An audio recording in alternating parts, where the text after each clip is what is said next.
السلام علیکم، میرا نام محمد نواز، میرا تعلق پاکستان گلگت بلتستان سے ہے۔ امید اللہ تعالیٰ پر رکھتا ہوں کہ آپ سب خیریت کے ساتھ ہوں گے۔ پراثر تنظیم کیا ہے؟ پراثر تنظیم کیا ہے؟ یہ ایک اہم چیزوں کو پہلے انجام دینے کا نام ہے۔ یعنی کوئی بھی کام آپ کرتے ہیں، چاہے کسی بھی فیلڈ میں آپ ہیں، اس میں ایک ضروری ہوتی ہے، ایک غیر ضروری ہوتی ہے، اور ایک بہت زیادہ ضروری ہوتی ہے، اور ایک ارجنٹ ہوتی ہے۔ یعنی پر اثر تنظیم کیا ہے؟ یہ ایک اہم چیزوں کو پہلے انجام دینے کا نام ہے۔ لیڈرشپ یا رہنمائی یہ فیصلہ کرتی ہے کہ اہم چیزیں کیا ہیں، اور تنظیم کے ذریعے ان چیزوں کو ترجیح حاصل ہوتی ہے۔ مثلا ہم ایک پروگرام بناتے ہیں اپنے خاندان سے یا غیر خاندان میں، اگر کوئی شادی کا پروگرام لے لیں، چھوٹا سا کوئی حادثہ ہو جاتا ہے، اس میں بھی چند افراد کی ایک تنظیم بنائی جاتی ہے، کمیٹی بنائی جاتی ہے، اور ان کو کام سونپا جاتا ہے کہ آپ نے یہ کام انجام دینا ہے، یہ پہلے، یہ دوسرا، یہ تیسرا۔ یعنی تنظیم کے ذریعے چیزوں کو ترجیح حاصل ہوتی ہے، یعنی اولین پوائنٹ کی بنیاد پہ وہ کام کیا جاتا ہے، کل پہ نہیں ٹرخایا جاتا۔ تنظیم ڈسپلن کا دوسرا نام ہے۔ روزمرہ زندگی میں یعنی ڈسپلن کے ساتھ کام کرنا۔ تنظیم یعنی آپ ایک میٹنگ کرتے ہیں، چند افراد کو سلیکٹ کرتے ہیں اور ان سے کام لیتے ہیں یا کام کرواتے ہیں۔ روزمرہ زندگی میں یعنی ڈسپلن کے ساتھ کام کرنا۔ تنظیم ڈسپلن کے ساتھ کام کرتی ہے، بغیر تنظیم کے ڈسپلن کے ساتھ کام نہیں ہو سکتا۔ ڈسپلن کا لفظ ڈسپل سے لیا گیا ہے، ڈسپلن کا لفظ ڈسپل سے لیا گیا ہے، ڈسپل سے بنا ہے، یعنی کہ مرید کسی فلسفے کا، مرید کچھ اصولوں کا، مرید افراد کا، مرید کسی اعلیٰ اور ضروری مقصد کا، مرید کسی شخص کا، مرید جو اس مقصد کی نمائندگی کرتا ہو، اس کا مرید ہونا۔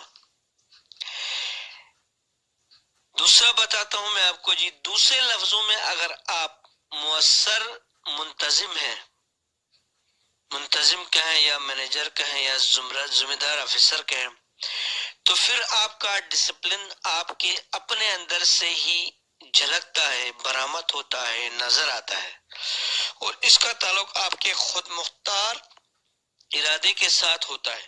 یعنی آپ کے اندر فیصلہ کرنے کی صلاحیت آپ کی اپنی ہے، یا آپ دوسروں کا سہارا لے کے دوسروں کے مطابق آپ فیصلہ کرتے ہیں۔ اس سے پتہ چلتا ہے، یہ کوئی کمپنی ہوتی ہے، کوئی افسر کا سلیکٹ کرتی ہے، افسر کو دیکھتی ہے کہ اس کے اندر اپنے خود فیصلہ کرنے کی کتنی صلاحیت ہے۔ گھر کا فرد ہو یا محلے کا کوئی سینئر فرد ہو یا گورنمنٹ کا کوئی سینئر افسر ہو، وہ اس کو افسر اس وقت بنایا جاتا ہے اس کے اندر خود فیصلہ کرنے کی صلاحیت ہو، آپ کے اندر خود مختار ارادے کے ساتھ آپ کا افسر ہونا یا ذمہ دار شخص کا ہونا ضروری ہے۔ آپ اپنی گہری اقدار کے اور ان کے منبع کے مرید ہیں، اور آپ میں وہ تشخص اور ارادے کی پختگی ہے۔ آپ میں سے کوئی بھی ہو، آپ کے اندر وہ تشخص اور ارادے کی پختگی ہے یا ہونا چاہیے۔ آپ اپنے احساسات، فوری خواہشات اور موڈ کو اپنی اقدار کے ذریعے اثر رکھ سکیں۔ آپ سمجھ رہے ہیں؟ بالکل آپ سمجھیں گے۔ موڈ کو اپنی اقدار کے زیر اثر رکھ سکیں آپ۔ میری پسندیدہ مضامین میں سے ای ایم گرے کا مضمون The Common Denomination of Sexes ہے۔ The Common Denomination of Sexes۔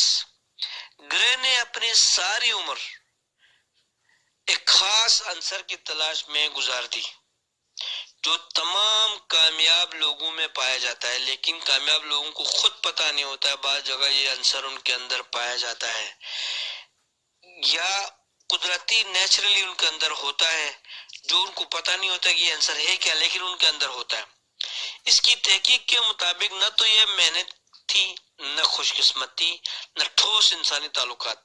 جیسے کہ لوگ کہتے ہیں یہ بڑا محنتی شخص ہے، یہ بہت کچھ کر گیا یا کر سکتا ہے، یہ لکی آدمی ہے، بہت خوش قسمت تھے، اس کی تو قسمت جاگ گئی، اللہ نے اس کا ساتھ دیا، جو بھی ہے، اللہ تعالیٰ ہر ایک کا ساتھ دیتا ہے۔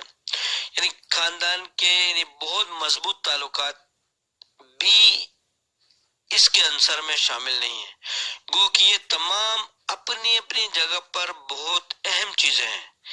خاندانی تعلقات یعنی محنت اور خوش قسمتی، یہ بھی اپنی جگہ بہت اہم چیزیں ہیں، لیکن وہ ایک عنصر جو ان تمام کا احاطہ کر لیتا ہے وہ تیسری عادت ہے۔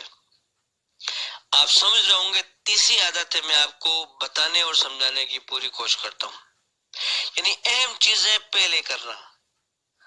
وہ لکھتا ہے کہ اہم چیزیں پہلے کرنا ہر جگہ ایک ضروری ہوتی ہے، ایک آرام سے کی جا سکتی ہے، ایک بہت زیادہ ضروری ہوتی ہے، امپورٹنٹ ہوتی ہے، جس کو ابھی ہی کرنا ہوتا ہے۔ اب ہم ان چیزوں کا انتخاب نہیں کر سکتے، کون سا آج کرنا ہے، کون سا کل کرنا ہے، پرسوں والی آج کرتے ہیں، آج والی پرسوں میں ڈال دیتے ہیں۔ کامیاب شخص کی عادت ہوتی ہے کہ وہ ایسی چیزیں کرتا ہے، ایسے کام کرتا ہے، ایسے کام انجام دیتا ہے جو ناکام لوگ کرنا پسند نہیں کرتے۔ ناکام لوگ کتراتے ہیں، ناکام لوگ اس سے بھاگنے کی کوشش کرتے ہیں، ناکام لوگ خوف محسوس کرتے ہیں وہ کام کرنے سے، چاہے وہ کوئی بھی کام ہو، چاہے کاروبار ہو، چاہے کوئی فیصلہ لینا ہو، چاہے کچھ لینا ہو، چاہے کچھ دینا ہو، گھر کا چھوٹے سے چھوٹا فیصلہ یا خاندان کا بڑے سے بڑا فیصلہ لینے میں ناکام لوگ کتراتے ہیں۔ جو کامیاب لوگ فیصلہ کرتے ہیں یا کام کرتے ہیں وہ ناکام لوگ نہیں کر سکتے ہیں۔ اس کی ماتحتی کے لیے ایک مقصد اور مشن درکار ہوتا ہے، یعنی آپ کے اندر یہ ایبلٹی ہونے کے لیے، ایک قابلیت ہونے کے لیے، اس کے لیے عادت نمبر 2 کا پکا ہونا ضروری ہے، یعنی اہم چیزیں پہلے کرنا۔ اس کے لیے عادت نمبر 2 کا پکا ہونا ضروری ہے، یعنی کہ سمت کا احساس، اقدار اور اپنے اندر ایک جھڑکتی ہوئی ہاں، یعنی آپ کے اندر سے ٹپک ٹپک رہی ہو، پھدک پھدک رہی ہو آپ کے اندر، تو سامنے والے کو نظر آئے کہ یہ بندہ اس کام کے لیے کتنا تیار ہے، ذہنی طور پہ کتنا جوش و جذبے کے ساتھ یہ سامنے کھڑا ہے یا کرنا چاہ رہا ہے جس کو ہم بتانے جا رہے ہیں یہ کام۔ دوسرا والا ڈھیلا ڈالا کھڑا ہے، ایک درمیانہ طریقے سے کھڑا ہے، ایک بندہ پورے جذبے کے ساتھ کھڑا ہے، یعنی کہ سمت کا احساس، آپ نے کہاں جانا ہے، اقدار یعنی آپ نے کیسے کرنا ہے، کیا کرنا ہے، اپنے اندر ایک جھڑکتی ہوئی ہاں ہونی چاہیے آپ کے اندر، جو آپ کے لیے دوسری چیزوں کے لیے نہ کہنا ممکن بنا سکے۔ فرض کریں ہر ایک کسی کے اندر ہر ایک کو نہ کہنے کی ہمت نہیں ہوتی، انکار کرنے کی ہمت نہیں ہوتی ہے، جو آپ کے لیے دوسری چیزوں کے لیے نہ کہنا ممکن بنا سکے، آپ کے اندر وہ ہمت ہونی چاہیے۔ اس کے لیے خود مختار ارادے کی بھی ضرورت ہوتی ہے، آپ میں اپنے اندر سے خود فیصلہ کرنے کی صلاحیت ہونی چاہیے، وہ شخص ہاں اور نہ کا فیصلہ کر سکتا ہے۔ اور اس طاقت کی بھی ضرورت ہوتی ہے کہ جس کے بل بوتے پر، اس طاقت کے بل بوتے پر آپ وہ کچھ کر گزریں جس کے لیے آپ کا دل نہ بھی چاہ رہا ہو، آپ کا دل نہ چاہ رہا ہو پھر بھی آپ کر گزریں، اور آپ جو کچھ کریں وہ اپنی اقدار کے زیر اثر ہو، آپ کے کنٹرول میں ہو، آپ کی رہنمائی میں ہو، آپ کے بس میں ہو، نہ کہ لمحاتی خواہش کی وجہ سے، سرسری خواہش، جذبے کے طور پہ کھڑے کھڑے آپ کے اندر کو خواہش جنم لیتی ہے، اس کے تحت نہیں، آپ کے اندر پوری طریقے سے آپ کا وجود اس چیز کو ایکسپٹ کر رہا ہو آپ کیا کرنے جا رہے ہیں۔ یہ اپنی پہلی تخلیق پر پرو ایکٹیو طریقے سے ایک تشخص کے ساتھ عمل کرنے کی طاقت ہے، یہ اپنی پہلی تخلیق پر پرو ایکٹیو طریقے سے ایک تشخص کے ساتھ عمل کرنے کی طاقت ہے۔ اللہ آپ کو سلامت رکھے۔ میں امید کرتا ہوں کہ آپ ہمارے چینل کو لائک اور سبسکرائب کریں گے، اپنے ساتھ اپنی اولاد، والدین اور اپنے ہمسفر کا خصوصی خیال رکھیں۔ with unlimited potential۔ Thank you G.